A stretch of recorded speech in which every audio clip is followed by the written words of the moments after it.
أرسل رسوله بالهدى ودين الحق ليظهره على الدين كله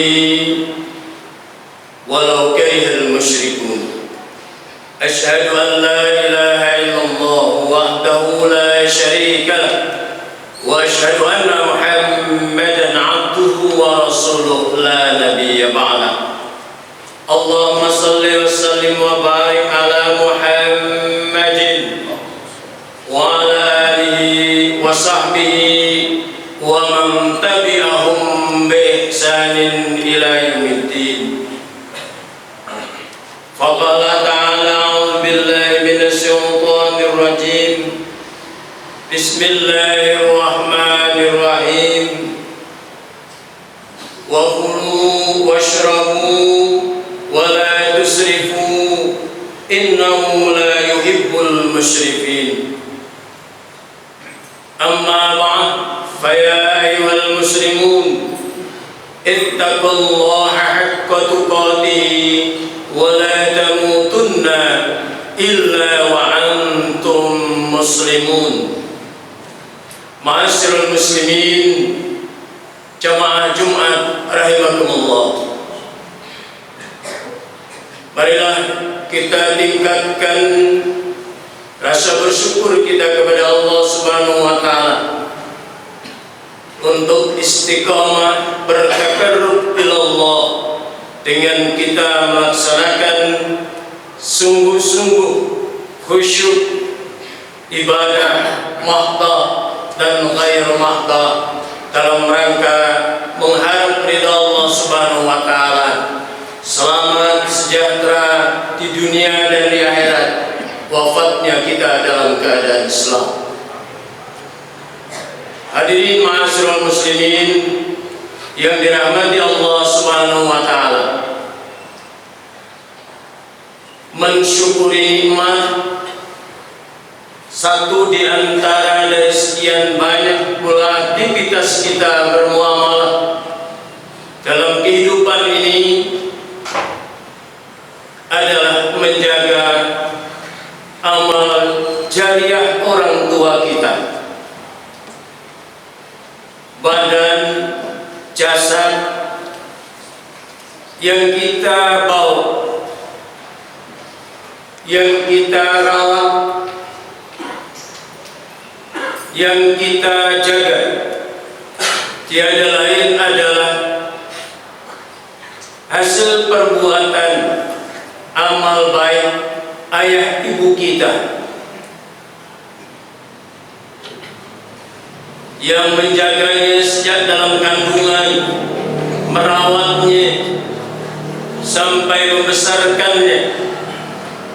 Orang yang paling cerdas pertama di permukaan bumi ini adalah ayah ibu kita.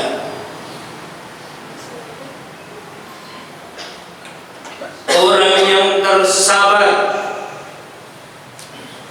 dan orang yang sungguh-sungguh dalam kehidupan dunia ini adalah ayah dan ibu kita. Sampailah pada kita berhasil mengenal diri kita, mulai dari seluruh organ-organ tubuh kita, fungsi-fungsinya, sampai kemudian kita pula terduplikasi sikap perilaku yang baik ayah ibu kita dengan kita memberikan perhatian, memberikan perawatan, penjagaan, pendidikan kepada anak dan cucu kita. Maka oleh karena itu jasad kita jangan sampai rusak, jasad kita jangan sampai sakit. Jasad kita kalau sudah sakit lebih banyak tidak ada manfaatnya dan tidak banyak manfaat bagi banyak manusia yang lainnya. Oleh karena itu sayangnya kita kepada orang tua kita yang telah merawat jasad kita dan bagaikan air yang tak pernah putus mengalir terhadap ayah ibu kita walaupun sudah di alam kubur. Pahalanya terus mengalir karena anak-anaknya mampu menjaga jasadnya dari penyakit. Tatkala kita berpenyakit, kita berusaha untuk menjadi manusia yang kembali sehat, karena kita sadar betul tatkala kita tidak sehat, maka ibadah mahdoh pun kepada Allah Subhanahu wa Ta'ala setidaknya terkurangi. Yang tadinya kita tepat 5 waktu, pada akhirnya karena sakit kita melakukan ibadah dengan cara mengkasarnya. Hadirin ma'asyiral muslimin rahimakumullah, khatib merasa amat sangat penting untuk disampaikan tentang kesehatan ini yang sangat jarang disampaikan oleh para khatib. Kenapa? Karena kerap kali kita pastinya dengan teknologi yang ada, tiba-tiba di media sosial kita terkabarkan saudara kita yang wafat. Kita tidak tahu juga dia dirawat di rumah sakit, mengalami sakit apa, dan kalau pula kita kunjungi, kita bertakziah, bercerita keluarganya, teman sahabatnya yang mengetahuinya, sungguh amat sangat memprihatinkan penyakit-penyakitnya, dan sungguh kita tidak mau tersakiti dengan penyakit itu pula. Kardiovaskular yang kita harus pertahankan sehat pada tubuh kita, karena kalau kardiovaskular kita sudah rusak, maka akan terserang penyakit yang membahayakan seperti serangan jantung, stroke, diabetes, asam urat, dan lain sebagainya. Penyakit-penyakit yang setiap hari menjadi konsumsi pemandangan yang begitu mengerikan di rumah sakit. Bahkan hadirin yang dirahmati Allah, sampai hari ini mungkin sudah banyak yang mengetahui di rumah sakit tipe B, tipe A di negara kita menyiapkan khusus tempat tersendiri untuk cuci darah anak-anak yang masih berada di usia yang sangat muda. Bayangkan kalau usia anak itu baru 7 tahun, dia sudah terkena gagal ginjal, sehingga oleh dokter diwajibkan untuk cuci darah. Bahkan ada anak remaja yang usia 28 tahun, dia harus cuci darah sepekan 2 kali. Ini karena mengalami gagal ginjal. Terjadi sirosis pada hatinya disebabkan oleh karena adanya sumbatan-sumbatan pembuluh darah. Ini kenapa bisa terjadi? Disebabkan oleh karena sikap, perilaku, kehidupan yang tidak sesuai dengan sunnah Rasulullah Sallallahu Alaihi Wasallam. Kita mayoritas umat yang mengaku pengikut Nabi Muhammad sudah melanggar sunnah Rasulullah dalam perkara kesehatan ini. Kita yang mengaku pengikut umat Nabi Muhammad Rasulullah SAW untuk meraih kehidupan dunia tidak juga mau memikirkan bagaimana dagangan yang kita perjualbelikan ini akan mengundang pada terganggunya kesehatan manusia. Belum lagi disebabkan oleh karena kelalaian-kelalaian kita semua manusia, hancurnya tubuh kita dengan sakit.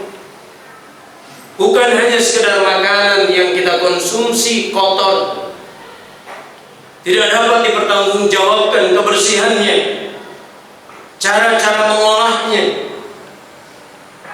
alat yang digunakannya, termasuk diantaranya sudah terkena racun pestisida. Ikan, sayur, semua bercampur zat-zat kimia yang dokter semua bersepakat bahwa pestisida salah satu di antara faktor yang menyebabkan kardiovaskular kita rusak sehingga kita banyak terserang penyakit.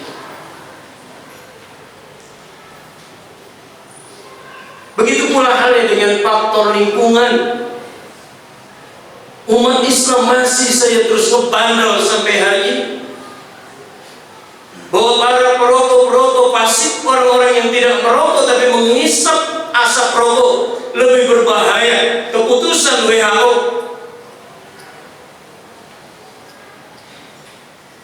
tanpa disadari dengan istighfar dia sudah menyumbang dosa. Para perokok itu tetap saja menghisap rokoknya. Bakaran sampah, racun dari kendaraan karena asap kendaraan, bahan bakar kendaraan. Nauzubillah, summa nauzubillah min dzalik. Belum kehidupan kita yang terlalu banyak bersaing di antara kita. Kita lupa diajarkan dalam surah Al-Baqarah oleh Allah untuk berfastabiqul khairat. Lalu kenapa kita hidup ini selalu bersaing di antara kita?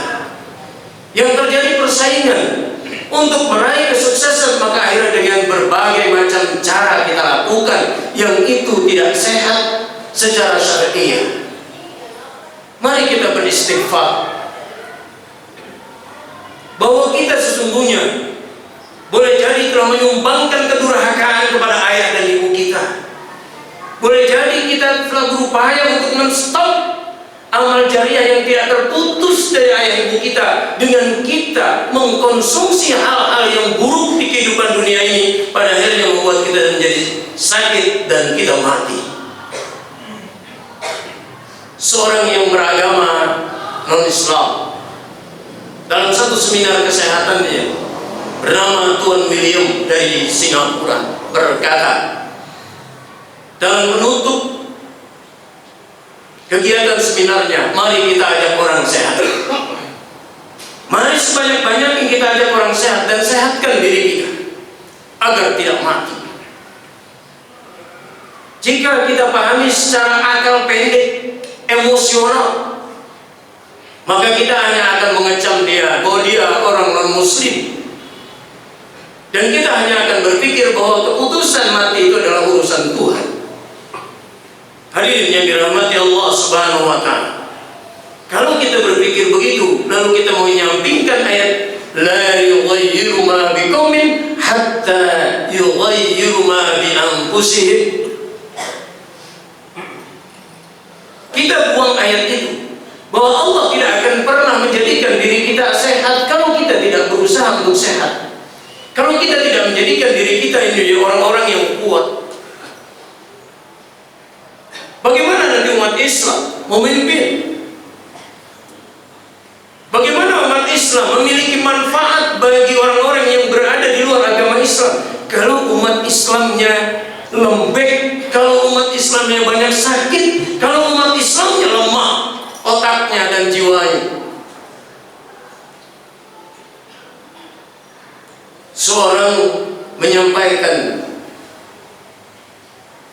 saya mimpin salat maghrib Ustaz di stasiun kereta api lantai 2. Setelah selesai salat, karena ada rombongan selanjutnya, saya segera keluar. Saya menikmati gedung yang mewah itu. Entah berapa lama saya kemudian tak sadarkan diri. Ketika saya kemudian sadarkan diri, istri saya menyampaikan, ada apa Abi? Abi tadi berputar. Abi keluar dari masjid dan semua orang kemudian melihat, membelalakan matanya melihat Abi dalam keadaan berputar. Untung masih ada Umi dan anak-anak yang mampu untuk mencegah badan Abi terjerembab ke lantai. Sampai Abi tadi dibuatkan napas buatan oleh Pak Satpam. Ada seorang ibu yang membantu dengan pertolongan jantung pertama karena diduga jantung. Apa yang terjadi hadirin yang dirahmati Allah Subhanahu wa Ta'ala? Dia tidak sadarkan diri kalau dia menderita aritmia atau yang disebut dengan lemahnya dari baterai jantung. Kelistrikan jantung yang harusnya terus mengalir dengan baik disebabkan oleh karena sumbatan pembuluh darah. Tak sadarkan diri orang yang terlihat begitu kekal sehat, tapi dia ambruk seketika.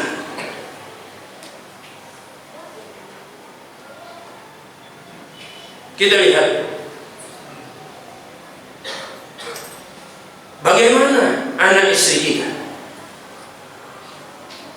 Jika anak-anak kita juga masih butuh bimbingan ayahnya, masih butuh ketokohan ayahnya, Masya Allah, mari kita jangan lalai dalam perkara kesehatan. Kita segera harus ambil tindakan. Khatib sendiri pernah diperiksa di rumah sakit besar di kota ini. Salah satu dokter menyatakan, Papa harus berhenti minum obat dokter. Dokter yang melarang meminum obat dokter karena ginjalnya sudah terancam hitam. Terjadi kebocoran ginjal disebabkan oleh karena banyaknya zat kimia yang masuk. Termasuk diantaranya adalah obat-obat kimia. Maka tidak ada jalan lain. Kita mengambil dengan cara-cara yang natural, cara-cara yang alami, yang semuanya itu tidak hanya sekedar kita mengambil karena ini ada manfaatnya, kita mendengar cerita saudara kita, tetapi yang menghasilkan dari laboratorium pemeriksaan secara berkala. Maka insya Allah kehidupan kita, jika kita mau berusaha semaksimal mungkin, kita akan terhindar dari segala penyakit-penyakit yang membahayakan itu. Hadirin ma'asyiral muslimin yang dirahmati Allah Subhanahu wa Ta'ala, adanya gangguan stres, adanya gangguan lingkungan, adanya gangguan dari makanan yang sudah kotor diolahnya tidak dengan benar, alat-alatnya juga kotor, manusia terancam semua itu. Pada faktor lainnya disebabkan oleh karena kita juga melanggar larangan dari Allah, padahal kita tidak suka kalau diri kita ini tidak dicintai Allah. Salah satu sebab Allah tidak cinta kepada kita itu adalah la yuhibbul musyrifin. Kita ini tidak dicintai oleh Allah disebabkan oleh karena kita ini israf, berlebihan. Belum waktunya kita harus makan di mana lambung kita beristirahat. Pada akhirnya pepsin dalam lambung kita kewalahan untuk menangani, menghancurkan makanan tubuh kita. Lambung kita akhirnya tidak lagi berjalan dengan baik sesuai dengan waktu dia bekerja. Maka gerakan peristaltik lambung akhirnya menjadi kacau, melemah. Makanan yang kita asup ke dalam tubuh kita hanya menjadi kotoran saja. Tatkala lambung kita terpenuhi oleh kotoran, tatkala lambung kita terpenuhi oleh banyak racun, darah kemudian menyerap racun itu membawa ke ginjal, ginjal dengan saringannya. Di antara dua ginjal yang ada di dalam tubuh manusia ada 1000 saringan yang ketika darah membawa racun tadi tak mampu menampung untuk disaringnya, akhirnya ginjal kita menjadi bocor. Maka asam urat tak akan pernah terhindar. Kalau hanya sekedar asam urat nyeri sendi, tapi kalau kemudian menyerang kepada pembuluh darah kita, pembuluh darah ke otak, maka akan mudah terserang stroke kita. Nauzubillah, semua nauzubillah dari sana. Mari kita jaga agar kita tidak rakus agar kita tidak berlebihan, agar tidak israf. Allah sudah larang kita. Wala tusrifu, jangan kau menjadi orang-orang yang berlebihan dalam perkara makan. Maka Rasulullah SAW sampaikan dalam hadis, segala perkara menyangkut kepada perut manusia, perut itu adalah sumber dari segala penyakit. Maka hendaklah anak Adam membagi perutnya menjadi 3 bagian. Sepertiga untuk makanan, sepertiga untuk air, dan sepertiga untuk udara. Ini pun sudah kita langgar sebagai orang yang mengaku pengikut Nabi Muhammad Rasulullah SAW. Intinya hadirin yang dirahmati Allah, khutbah Jumat ini kita terlalu berlebihan dalam perkara makan, menyebabkan kita sakit. Yang kedua, karena berlebihan itu kita jarang berpuasa, kita juga jarang membagi terhadap sesama teman kita, saudara kita yang membutuhkan. Maka kita menjadi orang-orang yang berlebihan, pelit, medit, kikir, dan seterusnya. Maka mari kita beristighfar untuk merubah pola hidup kita, merubah pola makan kita menjadi pola makan, pola hidup yang sehat dan berkualitas. Barakallahu li wa lakum fil Qur'anil azim, wa nafa'ni wa iyyakum bima fihi minal ayati wa dzikril hakim, wa taqabbala minni wa minkum tilawatahu innahu huwal ghafurur rahim.